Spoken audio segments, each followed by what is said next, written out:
Hello students, welcome to new lecture of DSS Design of Steel Structures. તો last લેક્ચરમાં આપણે જોયું હતું કે dead load, live load, wind load કેવી રીતે ફાઇન્ડ કરાય એ એક્ઝામ્પલ આપણે ચાલુ કર્યો હતો અમદાવાદ લોકેશનનો. એની અંદર આપણે પહેલું સ્ટેપ હતું પ્રિલિમિનરી કેલ્ક્યુલેશન, એ કમ્પ્લીટ કરી દીધું હતું. એના પછી આગળ આપણે સેકન્ડ સ્ટેપ એટલે કે ડેડ લોડ પણ જોઈ લીધું હતું. ડેડ લોડની અંદર વેટ ઓફ રૂફિંગ મટીરિયલ આવે, વેટ ઓફ પર્લિન આવે, self weight of roof truss આવે, વેટ ઓફ વિન્ડ બ્રેસિંગ હતું. એ ચાર વસ્તુ કમ્બાઈન કરીને આપણે ટોટલ લોડ લઈ આવ્યા હતા. ટોટલ લોડ ઉપરથી total panel dead load on પર પેનલ પોઈન્ટ લઈ આવ્યા હતા. એના પછી dead load on IPP, dead load on EPP એટલે કે ફૂલ પેનલ પોઈન્ટ અને હાફ પેનલ પોઈન્ટ ઉપરનો લોડ કેલ્ક્યુલેટ કર્યો હતો. એવી જ રીતે આપણે લાઈવ લોડની કેલ્ક્યુલેશન પણ કરી હતી. લાઈવ લોડનું ઇક્વેશન રાખીને live load on purlins find કર્યું હતું, live load on roof truss find કર્યું હતું. એના પછી એની ઉપરથી ટોટલ લાઈવ લોડ ફાઇન્ડ કર્યો હતો. ટોટલ લાઈવ લોડ મળી ગયો પછી લાઈવ લોડ ઓન આઈપીપી અને લાઈવ લોડ ઓન ઈપીપી ફાઇન્ડ કરી લીધું હતું. એટલે કે પર પેનલ પોઈન્ટ લાઈવ લોડ કેટલો થાય છે ફાઇન્ડ કરી લીધું હતું. ઓકે, તો તમને હવે જે ત્રીજી ક્વોન્ટિટી આપી હતી ફાઇન્ડ કરવાની એ છે wind load. Okay, wind load આપણે ફાઇન્ડ કરવાનો હતો પર પેનલ પોઈન્ટ. તો હવે જે આપણો વિન્ડ લોડ છે તમને ખબર છે કે બહુ પહેલાં પણ મેં કહી દીધું છે કે IS 875/1987 પાર્ટ 3ની અંદર તમને આપેલો હશે. તો એમાં સૌથી પહેલું સ્ટેપ જે છે એ છે ડિઝાઇન વિન્ડ સ્પીડ ફાઇન્ડ કરવી, એટલે કે VZ ફાઇન્ડ કરવું. ઓકે, તો એના માટે IS 875 પેજ નંબર 8 પાર્ટ 3ની અંદર ઇક્વેશન આપેલું છે. તમારા ઇક્વેશન યાદ રાખવાની જરૂર નથી, પેજ નંબર 8 ઉપર ઓલરેડી તમને દીધેલું છે. આવું મેન્શન કરવું ખાસ જરૂરી છે GTU એક્ઝામમાં પણ. ઓકે, તો design wind speed VZ is equal to VB into K1 into K3 metre per second. જેમાંથી આ જે VB જે છે એ એપેન્ડિક્સ એમાંથી મળશે, એટલે મેં તમને સમજાવ્યું હતું લોકેશન ઉપરથી મળશે. તો હું તમને એપેન્ડિક્સ એ ફરીથી બતાવી દઈશ. આ રહી, અને આપણને અમદાવાદ લોકેશન કીધું છે, એટલે અમદાવાદ લોકેશન માટે જે આપણી VBની વેલ્યુ છે સેકન્ડ નંબરની વેલ્યુ એ 39 થશે. તો અમદાવાદ માટે VBની વેલ્યુ 39 થશે. એ આપણે અહીંયા ઇક્વેશનમાં રાખી દઈશું અહીંયા. ઓકે, K1ની વેલ્યુ 0.92. હવે આ જે K1ની વેલ્યુ જે છે ક્યાંથી મળશે જોઈએ? ટેબલ 1 પેજ નંબર 11 ઉપરથી. સૌથી પહેલાં તો આપણને જે લાઈફ છે 25 યર્સ આપી છે જોઈ લેવાનું. 25 યર્સ આપેલી છે જુઓ, એ 25 યર્સ આ રહી અહીંયા.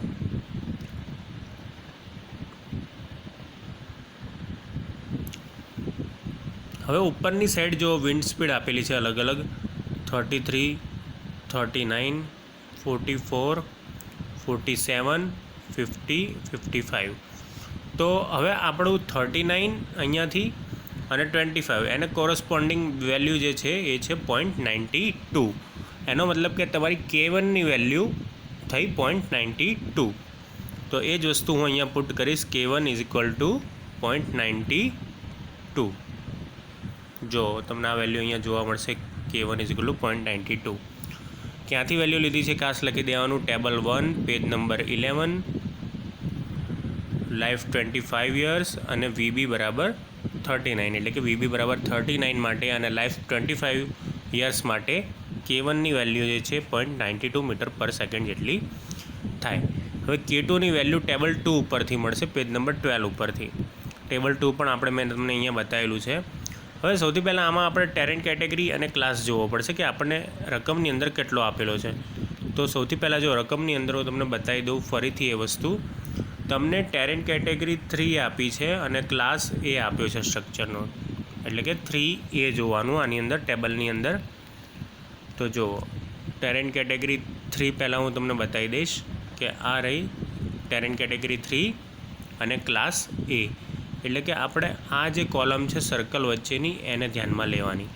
પણ બીજી વસ્તુ આપણે શું ધ્યાનમાં લેવી પડશે? હાઇટ એની, ગ્રાઉન્ડ લેવલથી હાઇટ.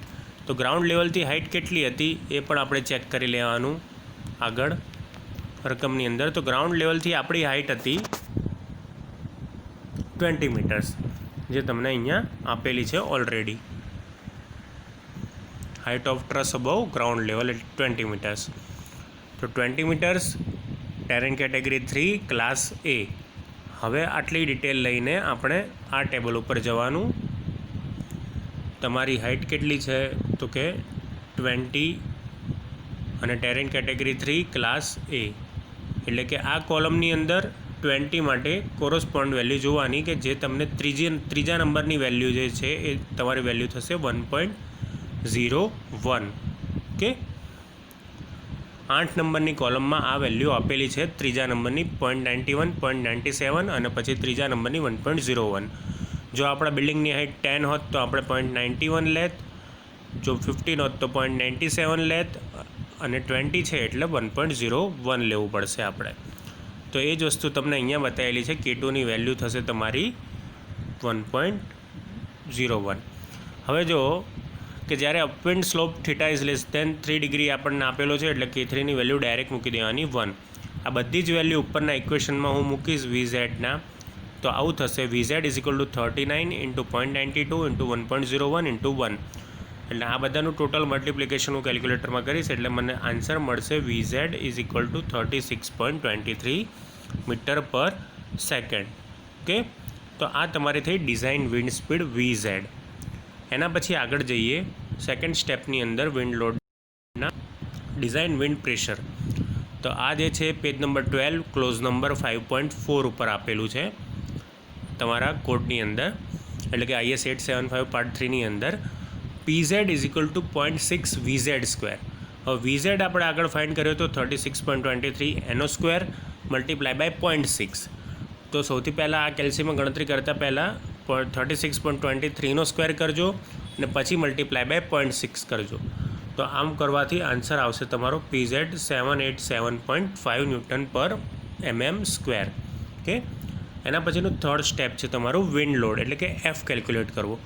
જો તમારા વિન્ડ લોડની અંદર એક આ જ સ્ટેપ જે છે એ ખાસ ધ્યાન રાખવાનું હોય છે અને અહીંયા જ ખાસ મિસ્ટેક થવાના ચાન્સીસ રહેતા હોય છે. એકદમ ઇઝી સ્ટેપ છે, એક વખત સમજી જશો એટલે તમને ખબર પડી જશે. તો વિન્ડ લોડ F એનું ઇક્વેશન છે CP plus or minus CPI into A into PZ. હવે તમારી પાસે એરિયા છે, PZ છે, CP અને CPI નથી. ઓકે, CP એટલે એક્સટર્નલ પ્રેશર કોફિશિયન્ટ અને CPI એટલે ઇન્ટરનલ પ્રેશર કોફિશિયન્ટ. તો સૌથી પહેલાં CP ગોતીશું આપણે. તો CP માટે મેં તમને સૌથી પહેલાં કીધું હતું કે આપણે આ ટેબલનો યુઝ કરીએ છીએ. આની અંદર 3 અલગ અલગ કન્ડિશન્સ આપેલી છે, હું તમને બતાવીશ. આ જે 3 અલગ અલગ કન્ડિશન છે એ આ પ્રમાણેની છે.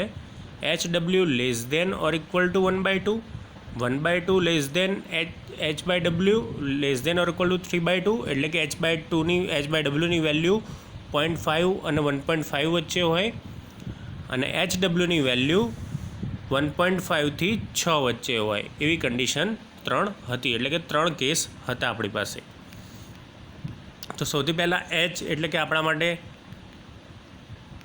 કેટલો હતો, ગ્રાઉન્ડ લેવલથી હાઇટ જેટલો એટલે કે 20 જેટલો, અને W એટલે કે એની વિડ્થ ગણ લઈએ અથવા સ્પાન ગણ લઈએ તો 15 થશે. એટલે H/Wની વેલ્યુ આપણા કેસ માટે 1.33 આવશે. હવે 1.33 છે એ 1 અને 1.5 વચ્ચે છે, એટલે કે 0.5 અને 1.5 વચ્ચેની વેલ્યુ થાય. તો એના માટે આપણે કેસ નંબર 2 લાગુ પડશે. આગળના 3 કેસો જોયા હતા એમાંથી એ કન્ડિશન ઉપરથી. અને આપણો આલ્ફા જે છે 21.8 ડિગ્રી આપેલો હતો, જે આપણે ફાઇન્ડ કર્યો હતો રાઇઝ ઉપરથી. બરાબર, રાઇઝ અને પીચ ઉપરથી આપણે tan આલ્ફા ફાઇન્ડ કર્યો હતો 21.8 ડિગ્રી. હવે એ ટેબલ ખાસ એક વખત ધ્યાનથી જોવાની જરૂર છે તમારા માટે. જો સ્ટુડન્ટ્સ, એક બાજુ તમને અહીંયા એંગલ્સ આપેલા છે. જુઓ, આ એંગલ્સ આપેલા છે જુદા જુદા ડિગ્રીઝની અંદર. 0થી ચાલુ કરીને 60 સુધીના છે. 0, 5, 10, 20, 30, 45, 60. હવે આપણે કેસ આ ધ્યાનમાં લેવાનો છે. પહેલાં ખાસ ધ્યાનમાં લેજો, આપણે કેસ આ ધ્યાનમાં લેવાનો છે. સેકન્ડ નંબરનો કેસ એ ખાસ જોઈ લેજો. ઓકે, હવે એમાં જુઓ કે દરેક માટે અલગ અલગ વેલ્યુ આપેલી છે. આ EF સાઈડ, GH સાઈડ અને EG સાઈડ, FH સાઈડ. એક જ્યારે આ EF અને GH સાઈડ ફાઇન્ડ કરતા હોઈશું ત્યારે વિન્ડ એંગલ તમારો જે છે એ 0 ડિગ્રી થશે અને જ્યારે EG અને FH સાઈડ ફાઇન્ડ કરતા હોઈશું ત્યારે જે તમારો એંગલ જે છે એ થશે તમારો 90 ડિગ્રી થઈ જશે. ઓકે, હવે આ એંગલ તો ફિક્સ રહેશે, આની અંદર કોઈ ચેન્જીસ નહીં આવે, પણ આપણા આ એંગલ અલગ અલગ છે. આપણો એંગલ આમાંથી કેટલો છે? 21.8, એટલે કે 20 અને 30ની વચ્ચે આપણો એંગલ રહેલો છે. હવે જો 20ની વેલ્યુ પકડીશ તો એની કોરસ્પોન્ડિંગ વેલ્યુ છે 0.7, તમે અહીંયા જોઈ શકશો. અને એની સામે એટલે કે GH સાઈડની કોલમમાં એની વેલ્યુ છે 0.5. એવી જ રીતે 30ની અંદર 0.2 વેલ્યુ છે અને પેલી બાજુ 0.5 વેલ્યુ છે. હવે જો 20 અને 30માં GH સાઈડમાં કોઈ ફરક નથી પડતો, એટલે કે 20 ઉપર વેલ્યુ 0.5 છે અને 30 ઉપર પણ વેલ્યુ 0.5 છે, એટલે કે 20થી 30 બાજુ જતાં કોઈ ફેરફાર નથી થતો. પણ આ બાજુ એટલે કે EF સાઈડની અંદર શું થાય છે? 20ની વેલ્યુ -0.7 છે અને 30ની વેલ્યુ -0.2 છે. ઓકે, તો આની અંદર ડિફરન્સ પડે છે. તો આની અંદર આપણે 21.8 માટે કેટલો ડિફરન્સ પડશે ફાઇન્ડ કરવું પડશે, કેમ કે આપણી જોડે 20 અને 30ની વેલ્યુ છે, પણ આપણો એંગલ 21.8 છે, જે 20 અને 30ની ક્યાંક વચ્ચે રહેલો છે. તો એને કોરસ્પોન્ડિંગ વેલ્યુ કઈ રીતે ફાઇન્ડ કરાય એ મેં તમને અહીંયા સમજાવ્યું છે આગળમાં. ઇન્ટરપોલેશનની રીત કહેવાય છે આને, બરાબર. ઇન્ટરપોલેશન આપણે કરવું પડશે 20 અને 30 વચ્ચે. જો સમગ્ર DSS અને DRCSની અંદર જ્યારે આવી કોઈ વેલ્યુ આવતી હશે બેની વચ્ચેની, અથવા તો બે કોલમની વચ્ચેની, બે ડિફરન્સ વચ્ચેની વેલ્યુ, તો એની વેલ્યુ ફાઇન્ડ કરવા માટે આપણે ઇન્ટરપોલેશનનો યુઝ કરીએ છીએ. તો 20ની વેલ્યુ હતી, આ બાજુ જે છે એ ખાસ ધ્યાન રાખજો, જે મેં તમને રાઉન્ડ કરીને બતાવું છું એ કે તમારા માટે ખાસ ઇમ્પોર્ટન્ટ છે. જો 20 માટે હતી વેલ્યુ 0.7, મેં તમને કીધું એમ, અને 30 માટે વેલ્યુ હતી 0.2. બંને વચ્ચે ડિફરન્સ કેટલો હતો? 20 અને 30 વચ્ચે 10નો, અને એને કોરસ્પોન્ડિંગ -0.7 અને -0.2 એના વચ્ચે કેટલો ડિફરન્સ થાય? 0.5નો ડિફરન્સ થાય. તો અહીંયા લખી દીધું 0.5. હવે આપણો એંગલ ઓરિજિનલ કેટલો હતો? 21.8, જે 20 કરતાં કેટલો મોટો થાય? 1.8 જેટલો મોટો થાય, એટલે કે 20 અને 21.8 વચ્ચે 1.8નો ડિફરન્સ રહેલો છે. તો જો 10નો ડિફરન્સ હોય તો 0.5 વેલ્યુ થાય, તો 1.8નો ડિફરન્સ હોય તો કેટલી વેલ્યુ થાય? આવું તમે એક ત્રિરાશિનું પદ મૂકીને ડિફરન્સ ફાઇન્ડ કરી શકો છો. તો 1.8 × 0.5 ક્રોસ મલ્ટિપ્લિકેશન થશે અને ડિવાઈડ બાય 10 જશે, એટલે કે 0.09 તમને એની વેલ્યુ મળી. એટલે કે 21.8 ડિગ્રીનો જો મારો આલ્ફા હોય તો એની અંદર 0.09નો ફેરફાર થાય. હવે જે 0.09 આવ્યા, હવે એને શું કરીશું? તો જો તમને એક વસ્તુ અહીંયા બતાવી દઈશ કે અહીંયા -0.7 થી -0.2 થયું, બરાબર. એટલે એકચ્યુઅલમાં વેલ્યુ તમારી વધી છે.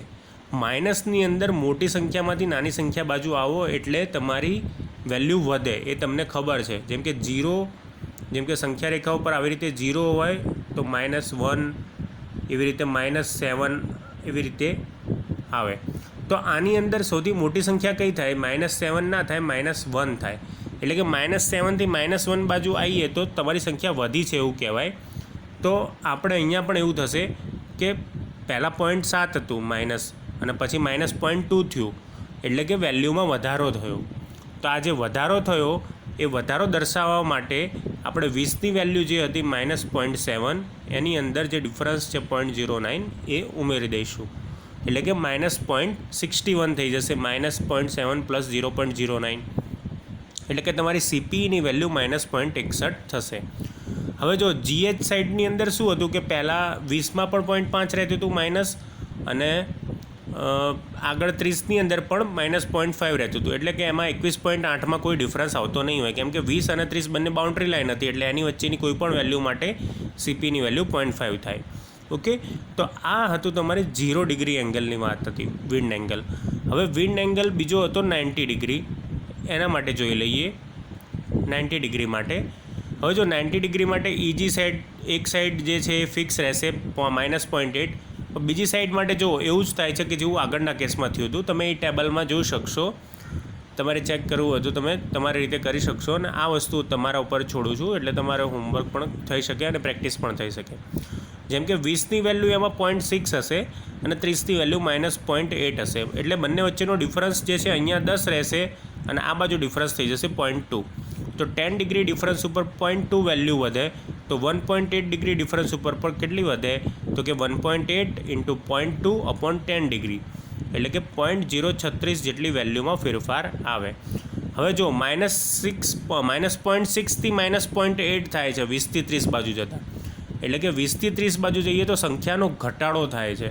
તો એ ઘટાડો દર્શાવવા માટે આપણે CPEની વેલ્યુની અંદર -0.6 -0.036 નાખવું પડે. તો બંને માઇનસ થઈને પ્લસ થઈ જશે, પણ આગળ જે છે સાઇન એ માઇનસ જ રહેશે, એટલે કે CPEની વેલ્યુ -0.363 થશે. હવે તમે જોઈ શકો છો કે તમારી જોડે હવે CPEની કેટલી વેલ્યુ છે, 4 વેલ્યુ છે. θ=0 માટે 2 અને θ=90 માટે 2.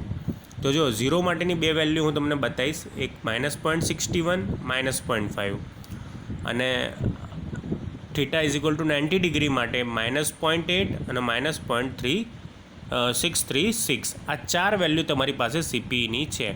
હવે આમાંથી તમે ચૂઝ કઈ કરશો CPEની વેલ્યુ? તો CPEની વેલ્યુ તમારે જે છે એ સૌથી નાનામાં નાની ચૂઝ કરવાની હોય છે, બરાબર. CPEની વેલ્યુ જે હોય છે તમારી એ સૌથી નાનામાં નાની તમારે ચૂઝ કરવાની હોય છે. એટલે કે આમ જોવા જઈએ તો જો આ -0.61 -0.5 અને -0.6 એવું માની લઈએ આપણે, અને આ -0.8. તો આની અંદર સૌથી નાનામાં નાની સંખ્યા કઈ થાય એ તમને ખબર છે, માઇનસની અંદર -0.8 થાય. તો -0.8 આપણે ચૂઝ કરવાની રહેશે. ઓકે, હવે આવ્યો વારો CPIનો, એટલે કે ઇન્ટરનલ પ્રેશર કોફિશિયન્ટનો. હવે વોલ ઓપનિંગ આપણને 10% આપેલું હોય તો ક્લોઝ નંબર 6.2.3 ઉપરથી CPIની વેલ્યુ ±0.5 મળે. આવું આપણે આગળના લેક્ચરમાં પણ જોઈ ગયા હતા કે વોલ ઓપનિંગ કયા પ્રકારના હોય તો કેવા પ્રકારની CPIની વેલ્યુ થાય. તો હવે પ્રશ્ન એ આવે કે અહીંયા આપણે ± આવે છે, તો ક્યારે વેલ્યુ પ્લસ લેવી, ક્યારે વેલ્યુ માઇનસ લેવી? તો એક વસ્તુ યાદ રાખો ફ્રેન્ડ્સ, કે જ્યારે CPEની વેલ્યુ માઇનસ હોય તો CPIની વેલ્યુ પણ માઇનસ જ લેવાની આવે છે. ઓકે, જ્યારે CPEની વેલ્યુ પ્લસ હોય તો CPIની વેલ્યુ પ્લસ લેવાની. હવે આપણા કેસમાં CPEની વેલ્યુ કેટલી હતી? -0.8, એટલે CPIની વેલ્યુ આપણે -0.5 કન્સિડર કરી.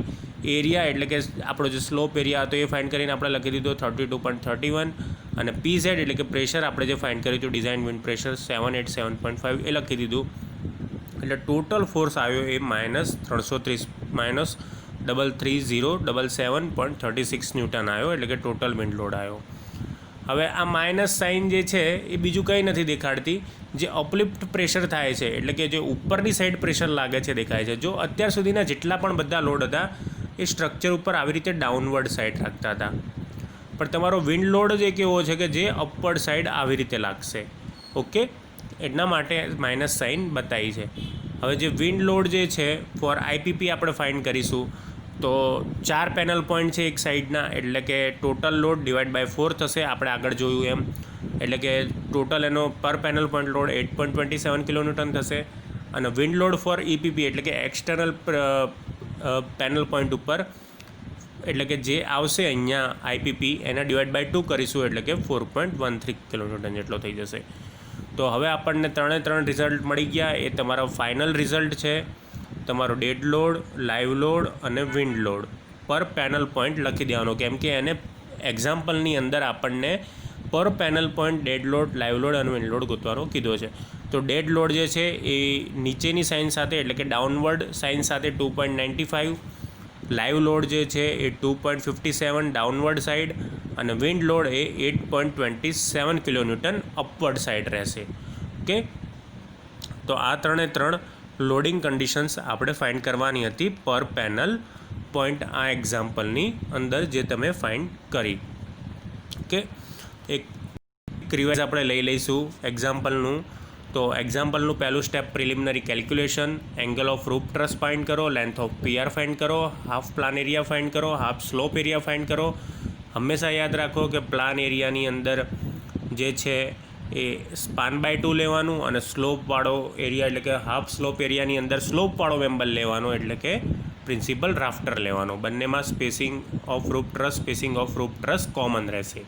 ઓકે, એના પછી આગળ તમારે ડેડ લોડ ફાઇન્ડ કરવાનો છે. ડેડ લોડની અંદર વેટ ઓફ રૂફિંગ મટીરિયલ આવે, વેટ ઓફ પર્લિન આવે, વેટ ઓફ રૂફ ટ્રસ આવે અને વેટ ઓફ વિન્ડ બ્રેસિંગ્સ આવે. એના પછી આઈપીપી અને ઈપીપીનો ડેડ લોડ ફાઇન્ડ કરી નાખવાનો.